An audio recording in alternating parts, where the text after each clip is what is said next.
Hello student, मैं Ravindra sir और लेकर हाजिर हूँ आपके लिए 12th क्लास का सेकंड चैप्टर जिसका नाम है लॉस्ट स्प्रिंग। इस चैप्टर से हम ये सीखेंगे कि इस चैप्टर में आखिर हुआ क्या था। ये कहानी दो पात्रों के बीच की है जहाँ पर दो लड़के अपनी ज़िंदगी को गरीबी में जी रहे हैं। अब किस तरह की गरीबी में वो ज़िंदगी जी रहे हैं इसके बारे में हम डीपली इस चैप्टर को कवर करेंगे। इसमें जो दो लड़के हैं, एक का नाम है साहिब आलम और दूसरे का नाम है मुकेश। दोनों की ज़िंदगी गरीबी में कटती है और इसीलिए इस चैप्टर का नाम रखा गया है लॉस्ट स्प्रिंग, यानी जो बचपन है उनका पूरी तरह से खो गया है, ख़त्म हो गया है। यूँ तो मैंने इस चैप्टर को बहुत आसान भाषा में लिख कर रखा है ताकि हर उस स्टूडेंट को समझ में आए स्टोरी जो इसे पहली बार पढ़ रहा है। जिसने एक दो बार पहले से रिवाइज कर रखा है उसे तो आना ही आना समझ में, लेकिन ऐसा स्टूडेंट जो पहली बार इस चैप्टर को कवर करने जा रहा है वो भी बहुत आसानी से समझ सकता है। तो स्टूडेंट, मैं आपको बता दूं, ये कहानी हमें सिखाती है कि हमें कभी भी, चाहे कितनी भी गरीबी हो, चाहे कितनी भी परिस्थिति हो, अपने लक्ष्य को नहीं भूलना चाहिए। मैंने इस स्टोरी को हिंदी और इंग्लिश में दोनों में कन्वर्ट रखा है। सबसे पहले हम बात करते हैं हिंदी लैंग्वेज की, क्योंकि हिंदी जब आपके समझ में आ जाएगी तो इंग्लिश के कुछ जो वर्ड मीनिंग होंगे वो ऑटोमेटिक आप साथ के साथ समझते जाएंगे। आइए चैप्टर की समरी की ओर चलते हैं, आखिर इस चैप्टर ने हमें क्या सिखाया है। तो स्टूडेंट, ये आपका सेकंड चैप्टर है 12th क्लास का। ये आपका 12th क्लास का सेकंड चैप्टर है जिसका नाम है लॉस्ट स्प्रिंग। क्या नाम है? लॉस्ट स्प्रिंग, ठीक है। और इस चीज को हम सबसे आसान भाषा में समझने वाले हैं, एकदम बिल्कुल आसान भाषा में। ओके, चलते हैं पाठ की ओर। पाठ में हम सीखेंगे कि आखिर ये चैप्टर हमें क्या सिखाता है। चैप्टर का नाम आपको मैं ऑलरेडी बता चुका हूं। चैप्टर का नाम रहने वाला है लॉस्ट स्प्रिंग। क्या रहने वाला है? Lost spring. बोर्ड में इस चैप्टर से मोस्टली क्वेश्चन हर बार पूछ लिए जाते हैं, इस चीज का आप विशेष करके ध्यान रखेंगे, ठीक है। देखिए, इस चीज को हमने इंग्लिश में भी रखा है ताकि स्टूडेंट को इंग्लिश लैंग्वेज भी समझ में आए और हिंदी लैंग्वेज भी समझ में आए। देखो, पहले मैं चाहूं तो मैं आपको इंग्लिश भी समझा सकता हूं कि इंग्लिश में ये क्या पूछ रहा है और क्या बता रहा है हमें, लेकिन अगर आसान भाषा में समझो तो मैं आपको बताऊंगा कि सबसे पहले हम हिंदी को कवर करेंगे ताकि हमें चैप्टर का सारांश अच्छी तरह से समझ में आ जाए, ठीक है। जैसे इसने ये कहा है कि lost spring is written by Anees Jung, यानी इसके जो ऑथर हैं वो हैं अनीस जंग। अनीस जंग एक लेडी हैं जिनके द्वारा इस चैप्टर को लिखा गया है। लेकिन हम सीधे हिंदी की ओर चलते हैं ताकि आपको अच्छी तरह से कॉन्सेप्ट क्लियर हो जाए कि आखिर इसमें जो साहिब आलम हैं और मुकेश है वो हमें क्या बताना चाह रहे हैं और उनसे हमें क्या सीखने के लिए मिल रहा है। कहानी की शुरुआत होती है इस जगह से, ठीक है। कहानी की शुरुआत होगी यहां से, देखिए अच्छी तरह से। ओके, चलते हैं कहानी की तरफ। कहानी हमें बहुत कुछ सिखाने वाली है।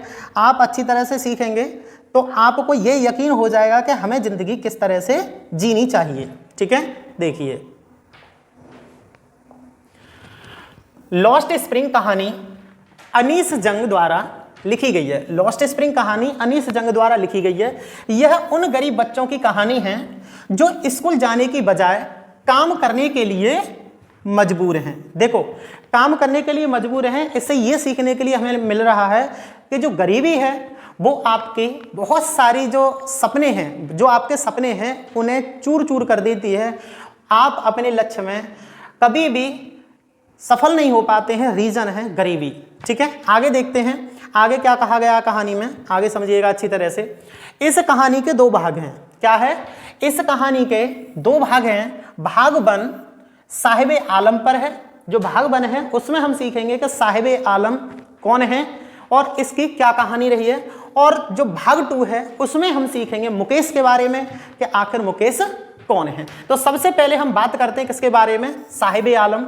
साहिब आलम एक कचरा बीनने वाला लड़का है जिन्हें हम रैग पिकर्स बोलते हैं, ठीक है। कचरा बीनने वाले को क्या बोलेंगे? रैग पिकर्स बोलते हैं। जो दिल्ली के पास सीमापुरी में रहता है। कहाँ रहता है? दिल्ली के पास सीमापुरी में रहता है। उसका नाम दुनिया का मालिक, यानी साहिब आलम का जो अर्थ होता है, उसका जो अर्थ है हिंदी में, उसका नाम है दुनिया का मालिक। दुनिया का मालिक। लेकिन उसकी जिंदगी गरीब से भरी है, गरीबी से भरी हुई जिंदगी है। नाम है दुनिया का मालिक। ठीक है, आगे चलते हैं स्टूडेंट, आगे समझेंगे अच्छी तरह से चैप्टर के बारे में। यहां पर लिखा हुआ है, अच्छी तरह से समझेंगे इसे, कि तूफानों ने उसका घर नष्ट कर दिया। किसने? तूफानों ने उसका घर नष्ट कर दिया। यहां से समझेंगे, देखो थोड़ी एक लाइन रह गई थी। यहां पर लिखा हुआ है कि वह ढाका बांग्लादेश से आया है, क्योंकि वहां तूफानों ने उसका घर नष्ट कर दिया था, इसीलिए उसका परिवार भारत आ गया। भारत में कहाँ गया था? दिल्ली के सीमापुरी इलाके में वो रहने लगे थे। साहिब और अन्य बच्चे कचरा बीनते हैं, वे कचरे को सोना कहते हैं। क्या कहते हैं? सोना। सीधी सी बात है, जब उन्हें कचरे में हर वो सब चीज दिखाई दे रही है, जैसे खाने की चीजें नजर आ रही हैं, उन्हें पहनने के कपड़े नजर आ रहे हैं, तो सीधी सी बात है उन गरीबों के लिए वो सोने से बिल्कुल भी कम नहीं है, क्योंकि उससे कभी कभी काम की चीजें मिल जाती हैं, इसीलिए वो उस चीज को क्या बता रहे हैं? सोना। यानी उनके लिए जो पूरा कचरा पड़ा हुआ है वो क्या है? वो सोने की तरह है। साहिब स्कूल जाना चाहता है, लेकिन उसे मौका नहीं मिलता। स्कूल भी जाना चाहता, लेकिन उसकी जो मजबूरी है, जो गरीबी है, वो उसे स्कूल जाने नहीं दे रही है। किसे? साहिबे आलम को। एक दिन लेखिका मजाक में कहती हैं कि वह उसके लिए स्कूल खोलेंगी। देखो, गरीबों के साथ अक्सर मजाक ही किया जाता है, जो कि यहां पर भी लेखिका ने कहा है। ठीक है, लेखिका मजाक में कहती हैं कि वह उसके लिए स्कूल खोलेगी, तो क्या वो पढ़ने जाएगा? वो भी कह देता ठीक है चलेंगे, जब स्कूल खुल रहा है तो चलेंगे। देखो आगे देखिए, उसके बाद अगले दिन साहिब पूछता है कि स्कूल तैयार हुआ या नहीं। जहां पर लेखिका उसे कहती हैं कि क्या यदि मैं स्कूल खोलूं तो क्या आप स्कूल पढ़ने चलोगे? वो वहां पर उससे हाँ कर देता है लेखिका से कि हाँ बिल्कुल, यदि आप स्कूल खोलती हैं और पढ़ाई अगर हमें मिलती है तो वहां पर जाने में हमें कोई प्रॉब्लम नहीं होगी। लेकिन उस बच्चे को नहीं पता था कि जो लेखिका हैं वो उनके साथ मजाक कर रही हैं, जो कर रही हैं। लेकिन आपको पता है गरीबों के साथ अक्सर ऐसा ही किया जाता है। गरीबों को बहुत सपने दिखाए जाते हैं और हर वक्त और हर साल तोड़े जाते हैं। ये गरीबों के लिए एक तरह का उनकी जिंदगी के साथ खिलवाड़ है। आगे देखते हैं, इससे उसकी पढ़ने की इच्छा पता चलती है। किसे? ये पता चलती है ऑथर को कि हाँ इसकी पढ़ने की तो इच्छा थी, लेकिन उसे पश्चाताप भी होता है कि मैंने उस लड़के से एक ऐसा प्रॉमिस किया है जिसे मैं कभी पूरा नहीं कर सकती। देखो आपको मैं बता दूं, ये हर लीडर के अंदर है। यहाँ एक ऑथर है, लेकिन मैं स्पेशली ये बात लीडर्स के लिए बोल रहा हूँ कि हर लीडर्स के अंदर यही खूबी होती है।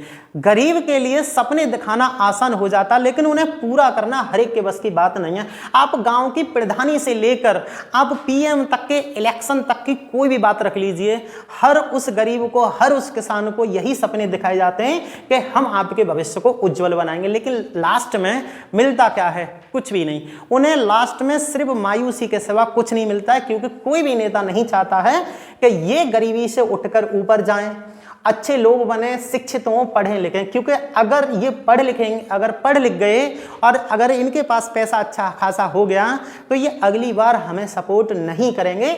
इसीलिए कोई लीडर्स नहीं चाहता है कि वो किसी गरीब को या किसान को कुछ अच्छी फैसिलिटी दें ताकि वह अपनी लाइफ को बेटर कर सके। सेम हुआ ये साहिब आलम के साथ, जो कि एक प्रॉमिस किया किसने? उनकी मैडम, जो कि एक लेखिका थी। आगे देखिए, बाद में साहिब को चाय की दुकान पर काम मिल जाता है। मतलब उसके घर से एक जिम्मेदारी दे दी जाती है कि आज से आप एक काम करेंगे टी स्टॉल पर जाकर, और वहां पर उन्हें 800 रुपये मिलना शुरू हो चुके थे।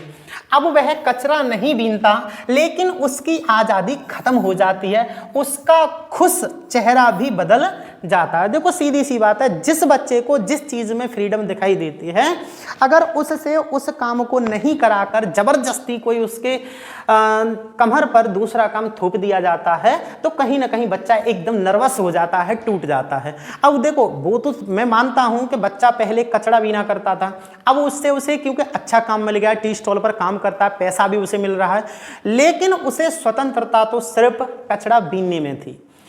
मैं सिर्फ ये कह रहा हूं इसमें कि जो साहिब आलम है, साहिब आलम अपने काम में बहुत खुश था। किसमें? कचरा बीनने में। वो अपने सभी मित्रों के साथ सुबह निकलता था, शाम को पता नहीं किस टाइम घर पर कचरा बीन कर आता था। कचरा बीनने का मतलब उसमें जो चीज़ें वस्तुओं से उपयोगी मिलती थी उन्हें लेकर वो आता था, बेचता था और अपना जो भी ऐसा मौज था वो कर रहा था, खुश था, बहुत अच्छा था। लेकिन जब उसका जो वर्क है टी स्टॉल पर शुरू हो जाता है तो उसकी सारी खुशी समाप्त हो जाती है, चेहरे पर मायूसी छा जाती है।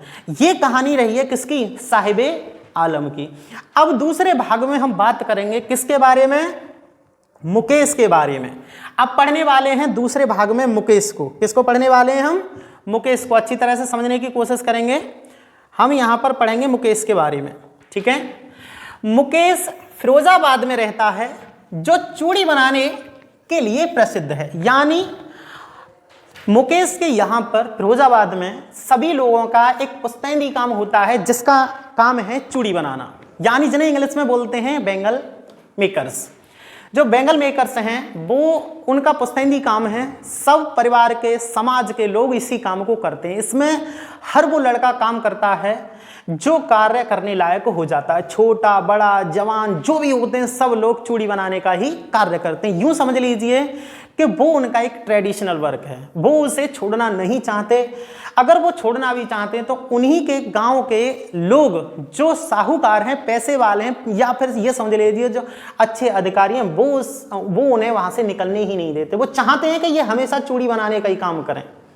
लेकिन फंसा हुआ मुकेश इस दलदल से निकलना चाहता है। वो चाहता है कि मेरे घर वाले, परिवार वाले शुरू से ही इस चूड़ी बनाने के काम को कर रहे हैं, लेकिन मुझे इस काम में कोई इंटरेस्ट नहीं है, मुझे इस काम से बिल्कुल अलग रहना है। इसीलिए उन्होंने बोला था I want to drive a car, I want be a mechanic, कि मैं कार चलाना चाहता हूं और कार चलाकर सीखकर मैं फिर मैकेनिक का काम सीखूंगा। मैकेनिक का काम सीखने बाजार जाया करूंगा, क्योंकि वहां से बाजार बहुत दूर था। अब उसके सपने को कोई भी पूरा नहीं होने दे रहा है, क्योंकि उसकी दादी माँ कहती हैं कि जो हमारा शुरू से काम ट्रेडिशनल वर्क रहता आया, आप उसके खिलाफ मत जाइए, जो काम आप कर रहे हैं चूड़ी बनाने का वही करते रहिए। लेकिन मुकेश इस दलदल से निकलना चाहता था। आगे देखेंगे, अच्छी तरह से समझने की कोशिश करेंगे। उसका परिवार, देखो ध्यान देंगे, ये लिख रहा है कि उसका परिवार पीढ़ियों से यही काम करता आ रहा था, जो कि ट्रेडिशनल वर्क था। मुकेश भी चूड़ी बनाने का काम करता है। ठीक है, यह काम बहुत कठिन और खतरनाक है। बच्चे अंधेरे कमरों में भट्टियों के पास काम करते हैं। ठीक है, भट्टियों के पास काम करते हैं। मुकेश का सपना है कि वह मोटर मैकेनिक बने। वह अपने परिवार के इस काम से बाहर निकलना चाहता है। कौन? मुकेश लड़का जो काम उसके परिवार में हो रहे थे उससे दूर निकलना चाहता है। आगे देखिए, वह भी उम्मीद नहीं छोड़ता और कहता है कि वह सीखने के लिए पैदल जाएगा। उन्होंने कहा था कि अगर मुझे वहां तक पहुंचने के लिए कोई व्यवस्था, कोई वाहन नहीं मिलेगा तो भी मैं वहां पर इस मोटर मैकेनिक के काम को सीखने के लिए पैदल ही जाऊंगा। इसे कहते हैं उम्मीद। देखो, उम्मीद की किरण कहां से आपकी जग जाए कोई पता नहीं चलता। ये मुकेश इस चैप्टर में हमें सिखा रहा है कि हमें कभी पीछे नहीं हटना चाहिए, हार नहीं माननी चाहिए। तो आज के चैप्टर में हम दो पात्रों की कहानी सीख चुके हैं। एक थे साहिब आलम और दूसरे थे मुकेश। साहिब आलम की भी जिंदगी गरीबी में कटती है और मुकेश की जिंदगी भी गरीबी में ही कटती है, जो कि एक चूड़ी बनाने वाले के परिवार में उन्होंने जन्म लिया था। और जो साहिब आलम थे उन्होंने जन्म लिया था एक कूड़ा कचरा उठाने वाले के परिवार में। तो स्टूडेंट, आशा करता हूं आपको ये कहानी बहुत अच्छी लगी होगी, समझ में आया होगा। अगर आप इसी तरह की वीडियो चाहते हैं, अपने इंटर के सभी चैप्टर्स को इसी तरह से समझना चाहते हैं, तो मेरे चैनल को आप सब्सक्राइब कर लीजिए। मैं यहाँ पर आपके हर चैप्टर को बहुत आसान भाषा में समझाने की कोशिश करता हूं, ताकि आपको हर कॉन्सेप्ट इजीली समझ में आ जाए। मिलते हैं जल्दी ही तीसरे चैप्टर में, जिसका नाम रहने वाला है डीप वाटर।